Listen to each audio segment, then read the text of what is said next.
Abran sus Biblias, por favor, en el libro de Lucas, al Evangelio según Lucas, capítulo 24. Vamos a leer una historia muy bonita. Lucas, aquí hay Biblias, algunas, quien no tenga.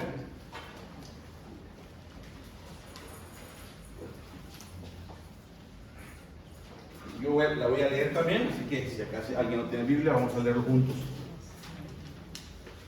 Lucas, capítulo 24. El acontecimiento acá es acerca de dos hombres que van caminando, van por el camino. Y después de la muerte del Señor, el Señor había muerto, había sido crucificado, y habían rumores de que el Señor había desaparecido de la tumba donde se le había puesto. Y dos hombres van caminando en el camino hacia un lugar que se llamaba Emaús, y van conversando acerca de todos estos acontecimientos que habían ocurrido en Jerusalén, que había sido pues escandaloso todo aquello que había ocurrido de la muerte, de la pasión del Señor Jesucristo. Y pues en el camino van y empiezan a hablar, y ahí comienza la historia. Dice a partir del versículo 13, Lucas 24, versículo 3. Y he aquí dos de ellos. Estos dos parecía que eran seguidores del Señor. Vamos a entender en la historia, ¿no? Que eran seguidores del Señor, le habían seguido, creían en Él, creían que Él era el Mesías, que Él era el Redentor de Israel. Y dicen, he aquí que dos de ellos iban el mismo día a una aldea llamada Emaús, que estaba a 60 estadios de Jerusalén. E iban hablando entre sí de todas aquellas cosas que habían acontecido. Sucedió que mientras hablaban y discutían entre sí, Jesús mismo, que ya había resucitado al Señor, se acercó y caminaba con ellos. Mas los ojos de ellos estaban velados para que no le conocieran. El Señor empezó a caminar con ellos, pero ellos no lograron reconocerlo. Y entonces el Señor les dijo, versículo 17, ¿qué pláticas son estas que tenéis entre vosotros mientras camináis? ¿Y por qué estáis tristes?, les pregunta el Señor. Respondiendo uno de ellos, que se llamaba Cleofas, le dijo, ¿eres tú el único forastero en Jerusalén? ¿O el único extranjero en Jerusalén que no ha sabido de las cosas que han acontecido en estos días? Entonces él, el Señor, les dijo, ¿qué cosas? Y ellos le dijeron, de Jesús Nazareno, que fue varón profeta, poderoso en obra y en palabra delante de Dios y de todo el pueblo, y cómo le entregaron los príncipes sacerdotes y nuestros gobernantes a sentencia de muerte y le crucificaron. Y oiga qué importante estas palabras, dice en el versículo 21, pero nosotros esperábamos que Él era el que iba a redimir a Israel. Estaban decepcionados, ¿no es cierto?, de que vieron que el Señor había sido muerto. Nosotros esperamos que Él era el que había de redimir a Israel, y ahora, además de todo esto, hoy ya es el tercer día que esto ha acontecido. Ya hacía 3 días. Aunque también nos ha asombrado unas mujeres, y aquí empiezan a hablar del rumor que escuchaban. Aunque también nos ha asombrado unas mujeres que de entre nosotros, las que antes del día fueron al sepulcro, y como no hallaron el cuerpo, vinieron diciendo que también habían visto visión de ángeles que dijeron que Él vive. Y fueron algunos de los nuestros al sepulcro y hallaron así como las mujeres habían dicho, pero a Él no le vieron. El Señor ya no estaba en el sepulcro. Entonces Jesús les dijo a estos hombres, oh insensatos y tardos de corazón para creer todo lo que los profetas han dicho.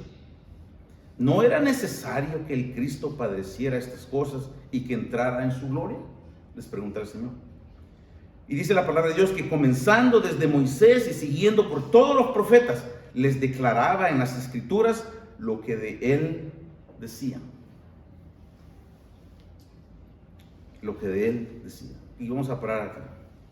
Yo quisiera llamar la atención de ustedes debo seguir. No he llegado a mi punto.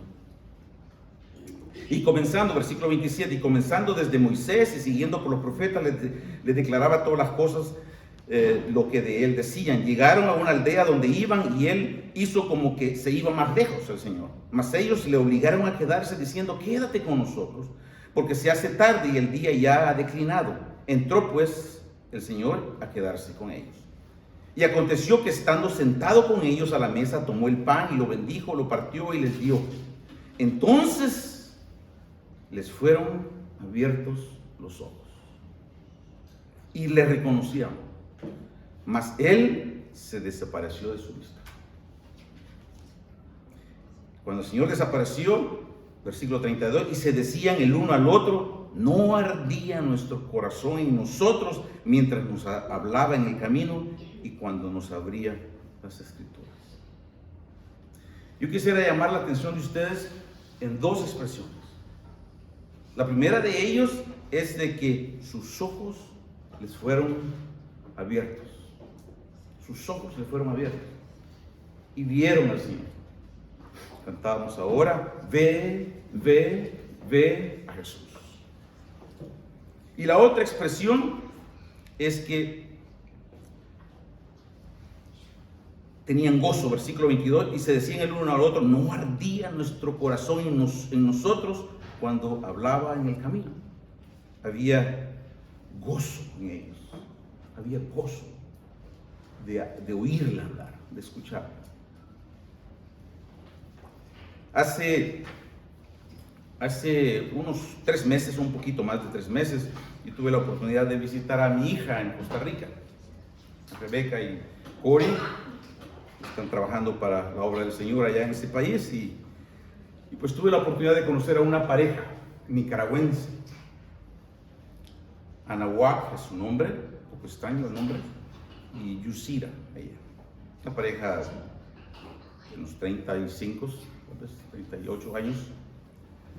Pues aconteció que ellos, estando en Nicaragua, un país donde hay pocas libertades, pues llegaron soldados del ejército y pusieron un arma en la cabeza de ella, y por alguna razón les pidieron salir del país y no los iban a asesinar. El siguiente día metieron lo que pudieron en algunas maletas y salieron hacia Costa Rica a pedir refugio político. Costa Rica les permitió entrar y se instalaron pues en Costa Rica sin tener mayor cosa, nada. Muchas veces historias similares a las que algunos de nosotros hemos vivido en una u otra forma al venir a este país.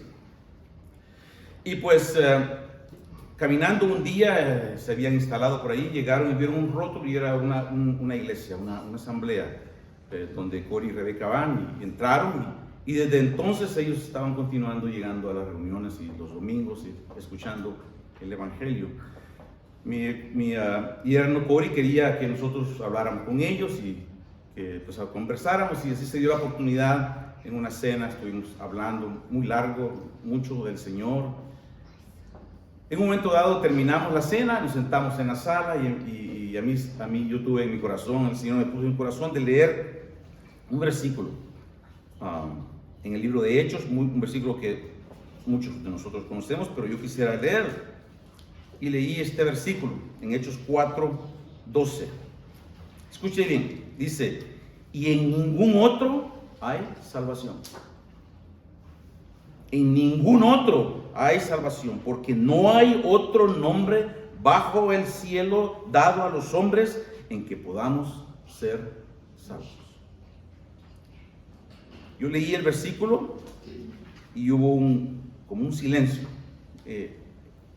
Ellos no comentaron nada. Luego yo lo quise leer de nuevo. Y en ningún otro hay salvación, porque no hay otro nombre bajo el cielo dado a los hombres en que podamos ser salvos. Y ninguno de los dos dijo nada, excepto que ella tenía una pequeña sonrisa en su rostro. Y me dice él: Roberto, ¿puedes leerla de nuevo? Yo lo leo de nuevo. Y en ningún otro hay salvación, porque no hay otro nombre bajo el cielo dado a los hombres en que podamos ser salvos. Cuando yo terminé de leer esa expresión, los dos tenían una cara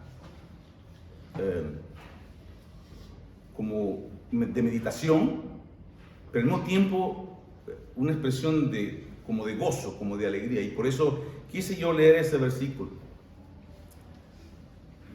Nosotros los conocimos, nos vimos un par de veces más y nos regresamos, y una semana después Cory nos comunica que fueron salvos, que los dos vinieron a los pies del Señor y creyeron el mensaje de la cruz, el mensaje del Evangelio, tal y como la palabra de Dios nos lo dice. Luego tuve la oportunidad de hablar con ellos, aparte después de eso. Lo que yo quisiera traer a ustedes, amigos y hermanos, es el momento de salvación cuando el pecador, como todos los hombres y mujeres que se reúnen en este edificio, llegar a ese momento en donde reconocemos que Cristo es el Salvador, en donde viniendo al único lugar donde se puede encontrar perdón es a los pies de la cruz, y pedirle al Señor que nos salve. Porque como decía el versículo que acabamos de leer, en ningún otro hay salvación. Usted puede tener su fe, poner su fe en lo que a usted le parezca lo correcto, pero la Biblia nos enseña que en ningún otro hay salvación. Cuando alguien viene a salvación, pasa de un estado, la palabra de Dios usa una metáfora, dice que pasa de un estado de oscuridad a un estado de luz. El apóstol Pedro lo utiliza en su segunda epístola, cuando habla de aquellos que el Señor rescató de las tinieblas a su luz admirable. Es por supuesto una metáfora. Esa expresión tinieblas significa en verdad confusión, error. Confusión, error. La palabra luz significa verdad, y esa es la idea. Venir de un estado de oscuridad o un estado de confusión, de ignorancia, a un estado de error, a un estado de luz, de verdad. Estos dos hombres por el camino oían al Señor hablar. Y al final de la jornada pudieron reconocer, es que de alguna forma el Señor no les permitió que lo conocieran plenamente hasta que Él se sentó con ellos a la mesa, y dice que sus ojos fueron abiertos. Y esa es la expresión que yo quisiera traer a ustedes. Y los ojos les fueron abiertos. Y eso es lo que justamente ocurre en el pecador que viene de convertirse a Cristo. Y al mismo tiempo es la invitación del Evangelio. Es la invitación del Evangelio. Pasar de ese estado de error a un estado de verdad. Ahora, la verdad es una palabra muy amplia en nuestros días, ¿no es cierto? De hecho, no hay ninguna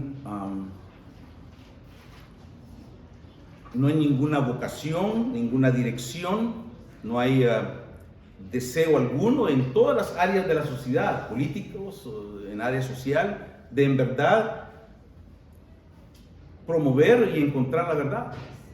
Si este concepto satisface mi manera de pensar, entonces está bien. Y a eso es lo que llega toda esta promoción de respetarnos el uno con los otros, y que no podemos pues ya predicar abiertamente, porque entonces estamos casi insultando al otro que no cree de esa manera y todo eso.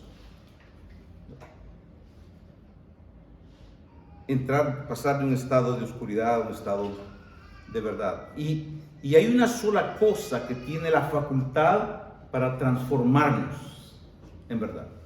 Y esa es la palabra de Dios. Es lo único.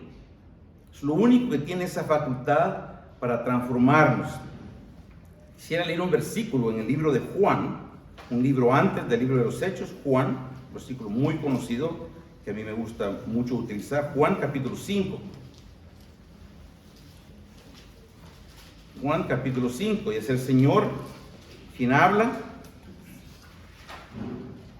Son las palabras del Señor.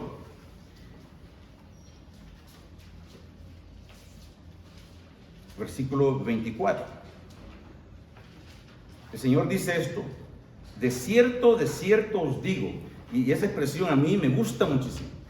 Cuando el Señor, que es la verdad, que es la perfección, que no puede equivocarse, que es puro y santo, dice, de cierto os digo, si ya de por sí sus palabras son ciertas, cuando Él utiliza esa énfasis en decir que lo que Él va a decir es cierto, ciertísimo, entonces el Señor usa esa expresión en muchas oportunidades y dice esta vez, de cierto os digo, el que oye mi palabra y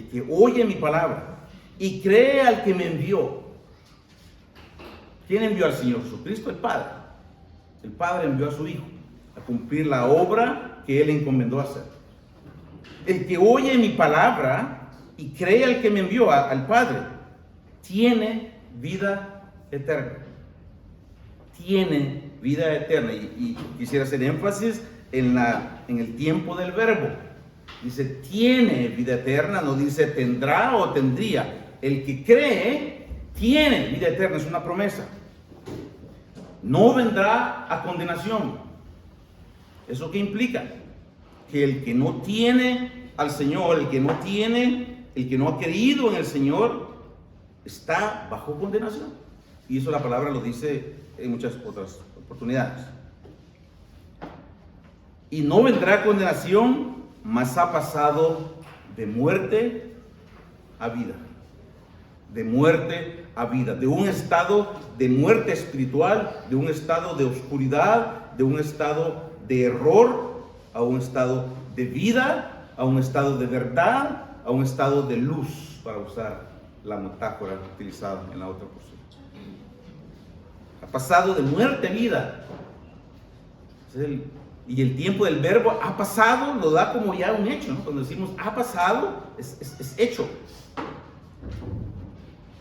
Ha pasado de muerte a vida. Y el Señor Jesucristo nos da esa promesa maravillosa. El tiempo se está acabando. Qué maravilla, amigos y hermanos, de ver cómo la fe simple, y vamos a leer un último versículo que nos va a ayudar a reforzar esto, es en verdad lo que hace esa transformación. Es la fe en Cristo. Es la fe en Cristo. No es cualquier fe. No es una fe en un sujeto cualquiera. Es la fe en Él. Es Él el foco. Es Él el dador de vida. Es Él el creador, el dador de vida, el que sustenta la vida.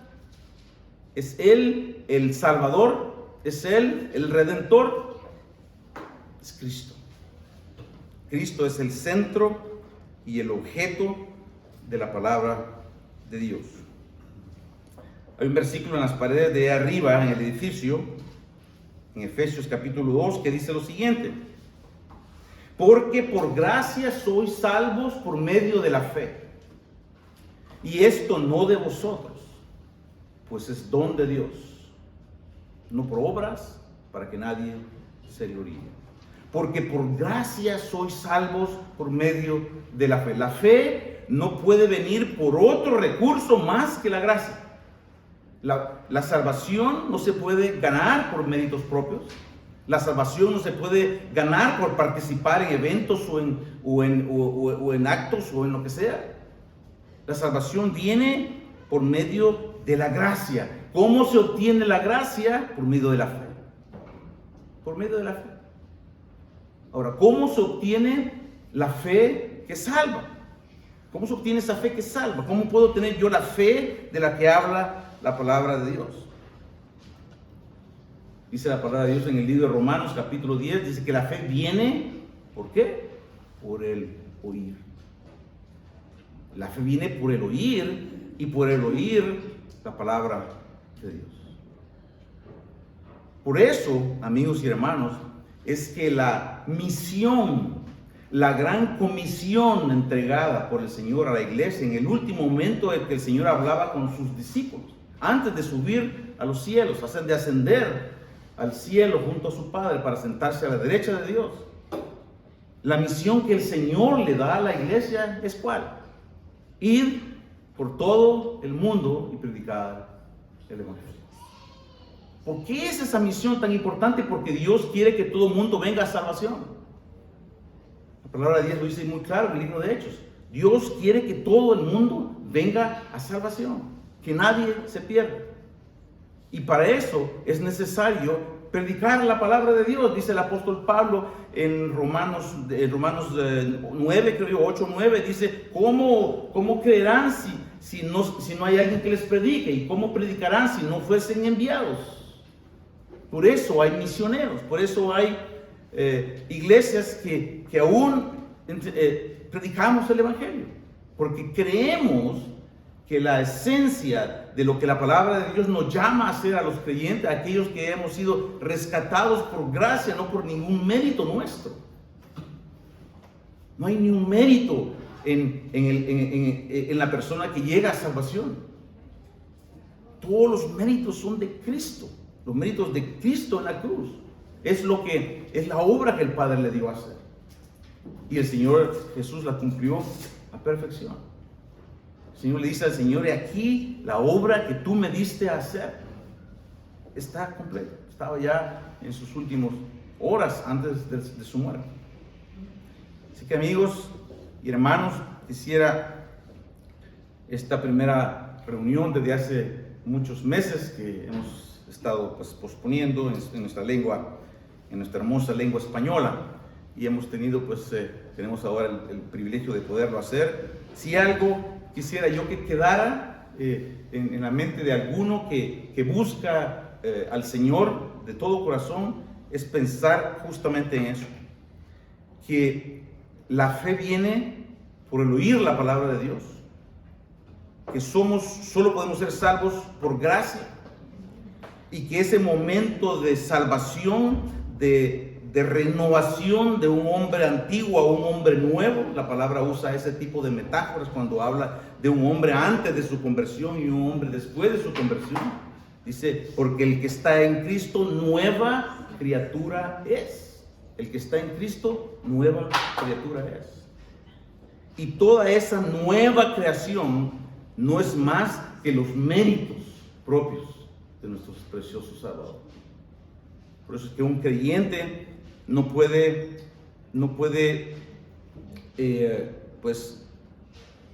orgullecerse de su salvación. Alguien que ¿cuál es la expresión? Que se jacta, justamente, que se jacta de su propia salvación, creo yo que no ha comprendido la gracia. Un creyente no puede jactarse de su salvación, porque la salvación son los méritos de Cristo en la cruz. Nosotros no hemos hecho más que creer. Como el Señor le decía a aquel hombre que acababa que quería ser sanado, y dice el Señor: ¿tú crees que yo puedo hacer esto que tú me pides? Y él dice: sí, Señor, creo. ¿Cree usted, amigo? ¿Cree usted a Dios? El que oye mi palabra y cree al que me envió. ¿Le cree usted a Dios? Yo le invito a que tenga esa oportunidad de abrir las Escrituras, de leerla y meditar en ella. Y el Señor abrirá sus ojos. Eso es justamente el término que estos dos hombres se dice de ellos en esa historia en Lucas 24 que veíamos. Y sus ojos, dice la palabra de Dios, fueron abiertos. Sus ojos fueron abiertos. Y es justamente la expresión que yo veía en estos dos muchachos nicaragüenses ese día que escuchaban esas palabras, y habían escuchado muchas otras cosas. No estoy diciendo necesariamente que son esas palabras o ese versículo preciso, pero tenía una cara radiante, y después de hablar con ellos nos decían del gozo que habían encontrado después de tantos y tantos años de vivir en el error religioso, en el error que no les permitía abrir los ojos, como el Señor permitió al final de la jornada de aquel día abrir los ojos de estos dos que venían caminando junto al camino con Él. Así es de que esto es todo, hermano, lo que tenía. La reunión estaba programada para 6:30 a las 7, y vamos a tratar de ser puntuales, como dijimos al principio. Vamos a terminar con una oración y hay una cena, amigos, preparada, así que les invito a que se queden y nos acompañen. Va a ser un gusto poder verles de nuevo y platicar un poquito. Vamos a terminar con una oración. Padre Celestial, que, Señor, podíamos venir a esta hora delante de ti, Señor, buscando necesidad. Padre, tú sabes nuestras necesidades, tú conoces los corazones de cada uno de las personas aquí en este lugar. Tú conoces, Señor, sus vidas, y pedimos que en humildad que tú puedas, Señor, venir a revelarte a cada uno de ellos, para que, Señor, puedan ellos también venir al conocimiento de Jesús como el Salvador de sus vidas, como el Redentor de sus vidas, y que puedan abrir los ojos y ver la luz, Señor, pasar de un estado de muerte a un estado de vida, por medio del recibimiento de la gracia y de la misericordia de Dios, que son la expresión total del amor con que Dios nos ha amado. Damos gracias, Señor, por eso encomendamos el resto de esta tarde y el tiempo aún por la comida juntos. Señor, te bendecimos y todo te lo pedimos en nombre de Jesucristo, tu Hijo.